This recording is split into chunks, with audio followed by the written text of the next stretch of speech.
Hello, friends.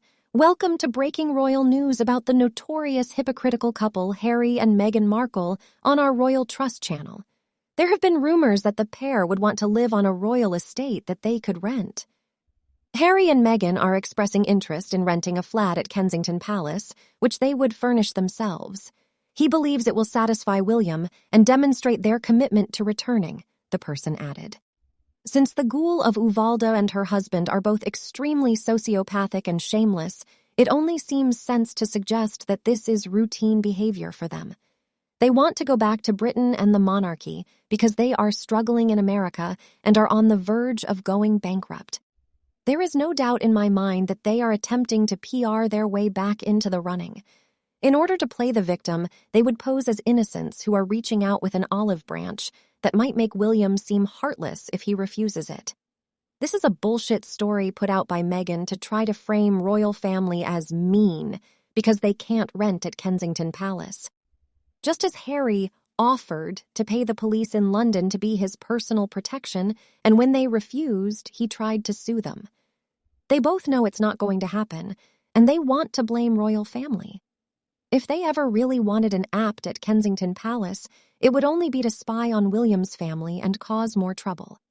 Prince and Princess of Wales's 3 children are not safe around these monsters. One viewer commented, "I fully agree with you on Meghan starting this rumor to make the royal family look bad. I don't believe Meghan will ever move back to England. The Queen gave them a lovely home at Kensington Palace, and it wasn't good enough for them. They both publicly ridiculed the gifting of not caught. The proof from a source is here." Prior to resigning as senior royals, Prince Harry and Meghan Markle forewent the opportunity to stay in one of Kensington Palace's most opulent homes. Despite leaving their top royal positions, the Sussexes will continue to reside in Windsor at Frogmore Cottage. But they almost chose to live someplace else. When Harry and Meghan left the charity, they ran with Prince William and Kate Middleton. The Fab Four separated, and they made the decision not to move into an opulent Kensington Palace flat at that time. In fact, this development could have served as a foreshadowing of their future departure from the royal family. Harry and Meghan were given the option to relocate into Apartment 1 of Kensington Palace at some point before Archie was born in May 2019, according to the new Sussex Royal website. Moving into the 21-bedroom home would have been a significant improvement for the newlyweds, as their current residence was Nottingham Cottage, which is located on the grounds of Kensington Palace. Their prior home, Nottingham Cottage on the grounds of Kensington Palace, was unable to accommodate their expanding brood, according to the website. However, they made the decision to relocate to Frogmore Cottage, which meant they had to live apart from Prince William and Kate Middleton and their own homes, firmly dividing their former united royal family. Commentators speculated that the Sussexes' decision to depart London may have been motivated by difficulties between the brothers and their wives after the sudden relocation fueled rumors of a rupture between the two spouses. At the time, however, few people were aware that Harry and Meghan had been given the option of relocating to Flat 1, right next door to William and Kate in Flat 1A. Thus, speculation that the Sussexes would be moving back to London spread when the Duke and Duchess of Gloucester, who had been residing in Apartment 1 since 1972, relocated to a smaller apartment on the grounds of Kensington Palace in September of last year. Rumors about the conflict between the Sussexes and Cambridges grew when they didn't, opting to remain in Windsor. However, Harry and Meghan have since admitted that timing was a factor in their decision to decline the offer to reside in Flat 1. Before Archie was born, they had been given the house, but it would have required extensive repairs for mandated renovations, including the removal of asbestos, before they could move in. Harry and Meghan wouldn't have been able to move in until late 2020, since these modifications would have taken months and cost more than $7.6 million. The funding part of the Sussex Royal website states, "As a result, Her Majesty the Queen offered the Duke and Duchess the use of Frogmore Cottage. This would be ready for them to move into before the birth of their kid and was currently undergoing required upgrades. In order to save money compared to the expense of renovating apartment 1, Harry and Meghan decided to relocate to Windsor and proceed with those modifications, turning the area into their new home. They liked the Windsor home, according to Hello magazine, since it provided them a somewhere to raise Archie away from the attention they could never escape in central London. However, following Harry and Meghan's shocking revelation, it appears there may have been a second reason the Sussexes decided against relocating to Kensington Palace. The revelation would have been much more stunning if they were residing in one of the most opulent royal houses in the UK after they publicly announced their intention to step down as senior royals. One can only imagine the uproar if they had been residing in Kensington Palace instead, given the criticism they have already received for maintaining their quieter Windsor residence. Although they haven't said specifically where they could reside in North America, Harry and Meghan have said they will divide their time between the UK and North America in 2020.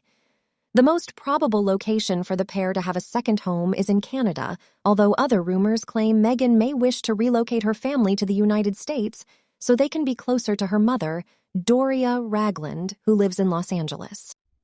Another source revealed the Harkles didn't turn down anything. They lived in apartment 1, next to William and Kate, which is 1A. Then they decided to move to more modest stables in 2019 because they no longer needed such a large apartment. So the Harkles, who lived in Knott Cottage, demanded that apartment for themselves. That happened around February-March 2019 when the Gloucesters moved. William went to speak directly to the Queen, so the Harkles would never have that apartment. That was told by Robert Lacey, later confirmed by Bauer, Valentine Lowe, Angela Levin, and others. William had removed Harry from their joint foundation in January-February 2019, and Meghan had already repeatedly insulted the staff and Kate learned that a secretary was passing information to Meghan about their marriage. Bauer told, repeatedly in various media, that Meghan was obsessed with knowing the intimacies of William and Catherine's marriage. So the Queen sent the Harkles to Frogmore, almost on the edge of the palace grounds. Meghan had a tremendous fit of rage when they were taken out of the palace and also not given Frogmore House, but Cottage. That's why she spent over £2 million on an absurd remodel. I think it's entirely possible that Meghan is telling Harry to ask for Diana's old apartments inside Kensington Palace so Di's presence with them will be stronger. Harry first filed the lawsuit with no mention of wanting to foot the bill. The public went nuts. Only then did he add that he was willing to reimburse the costs, claiming that this was his intention from the beginning, but failing to explain why the reimbursement aspect was missing from the filing. The tabloids bashed him for trying to do all of this in secret. So, not content with suing Her Majesty the late Queen's government while she was dying of painful bone cancer, he filed a separate lawsuit against the tabloids for reporting the truth that A, he did try to file the lawsuit quietly, and B, he did not offer to pay the costs until the media reported on the several million each year this would cost taxpayers. I know this sounds picky, but it really bothers me how sneaky and deceitful he was on this. His frivolous lawsuit against the government has cost taxpayers over £100K so far, with more to follow. Now, I want to talk about Markle and Harry's protracted conflict. We won't go through all the bad things they've done, including lying, abusing, and inciting people to violence in exchange for money. How they feigned illness to spit on the Queen and Prince Philip, their sickening animosity against Catherine and William. In my opinion, Markle won't leave Harry since she is aware that she has no other options. She is quickly approaching 50, and any millionaire she may have fantasized about wooing will have younger, more attractive, and smarter choices.